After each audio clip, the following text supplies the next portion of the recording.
Rob Moya, na dating boyfriend ni Tony Fowler, kinasuhan ng property fraud, pinaking pirma, NBI findings, bentahan ng dalawang bahay at mabibigat na akusasyon. Nagsilabasan. Isang kontrobersiya ang pinag-uusapan ngayon sa buong social media matapos magsilabasan ang mga screenshots ng mga dokumento, mga social media posts, at mga seryosong aligasyon sa isang content creator na dating boyfriend ni Tony Fowler na si Rob Moya.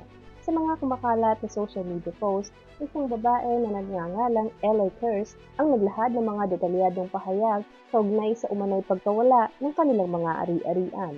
Kasabay nito ay nailabas din ang mga screenshots ng mga dokumento kabilang ang umano'y deed of absolute sales, mga larawan ng titulo at iba pang mga papeles na sinasabing may kaugnayan sa kaso. Mas naging usap-usapan pa ang issue nang banggitin nito sa kanyang pahayag ang isang NBI handwriting examination. Mga alegasyon ng peke umanong lagda at ang sinasabing bentahan umano ng dalawang property na umaabot umano sa halos 100 milyong piso ang kabuuang market value. Ngunit ano nga ba ang buong kwento? Ano ang mga pahayag na inilabas? Patungkol kanino ang NBI handwriting examination? At ano naman ang mga detalyeng dapat nating malaman? Alamin natin ang buong kwento.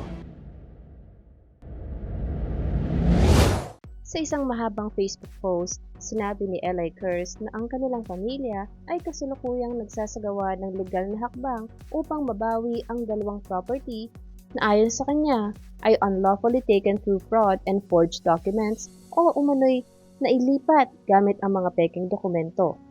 Ayon sa kanyang salaysay, ipinagkatiwala umano ng kanyang asawa ang mga orihinal na titulo ng kanilang dalawang bahay kay Rob Moya upang tumulong lamang sa pagbebenta ng mga ito. Subalit, sa halip na maging maayos ang proseso ng bentahan, inakusahan niya si Rob Moya na umano'y nailipat ang mga property gamit ang mga dokumentong may peke umanong pirma. Isa ito sa mga pinakamabibigat na aligasyong nakapaloob sa kanyang inilabas na pahayag. Ang unang property na matatagpuan sa Angeles City, Pampanga, sinabi ni Eli na hindi umano siya kailanman pumirma sa anumang dokumentong nagbibigay ng pahintulot upang mailipat ang titulo sa ibang pangalan. Ayon pa sa kanyang post, nagsagawa umano ng handwriting examination ang National Bureau of Investigation o NBI at ang naging resulta umano nito ay hindi tugma ang kanyang lagda sa mga dokumentong ginamit sa paglilipat ng property. Samantala, para naman sa pangalawang property, sinabi niyang hindi pa ito nakapangalan sa kanya noong panahong isinagawa umano ang bentahan. Sa halip, nakapangalan pa umano ito sa dating may-ari, kung saan iginiit niyang may nagpanggap umanong otorisadong kinatawan at ginamit din umano ang peking lagda upang maisagawa ang transaksyon. Dagdag pa niya, handa umano ang dating may-ari na tumestigo upang patunayang hindi tunay ang mga lagdang ginamit sa mga dokumento. Isa rin sa mga naging sentro ng usap-usapan ay ang halaga ng mga property. Ayon kay Eli, kinumpirma umano ng isa sa mga buyers na nagbayad sila ng humigit kumulang 22 milyong piso para isang bahay sa BS Home sa Parañaque. Habang ang isang buyer naman ay nagsabing nabili umano nila ang property sa Angeles, Pampanga sa halagang 9 milyong piso. Ngunit ayon kay Eli, kung ibebenta umano ang dalawang property sa tamang market value, maaari itong umabot sa higit kumulang 100 milyong piso. Bukod dito, sinabi rin niyang may annotation na umano ang isa sa mga titulo bago pa ang bentahan. Indikasyon na mayroon ng umiiral na claim sa naturang property. Sa kabila nito, ayon sa kanyang pahayag, natuloy pa rin umano ang transaksyon.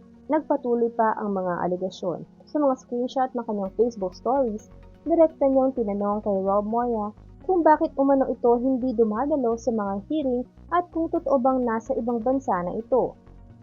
May mga post din siyang nabanggit ng iba't ibang aligasyon tulad ng estafa, falsification of documents, signature forgery, at iba pang mga kaso na may kaugnayan sa mga transaksyon. Gayunpaman, mahalagang bigyang diin na ang mga ito ay mga aligasyon na inilahad ng nagrereklamo at bahagi ng sinasabing legal process. Sa ilalim ng batas, ang isang tao ay nananatiling inosente hanggat hindi napapatunayang nagkasala sa korte. Habang ginagawa ang video na ito, wala pa kaming nakikitang opisyal na pahayag mula kay Rob Moya na tumutugon sa mga alegasyon. Sa ngayon, patuloy na sinusubaybayan ng maraming netizens ang magiging takbo ng kasong ito. Kung mapatunayan man o mapabulaanan ng mga alegasyon, ang desisyon ay nasa kamay pa rin ng kinauukulan. Samantala, naway magsilbi itong paalala sa publiko na maging maingat sa anumang transaksyon na may kinalaman sa real estate at siguraduhin kumpleto ang mga legal na dokumento bago pumasok sa anumang kasunduan.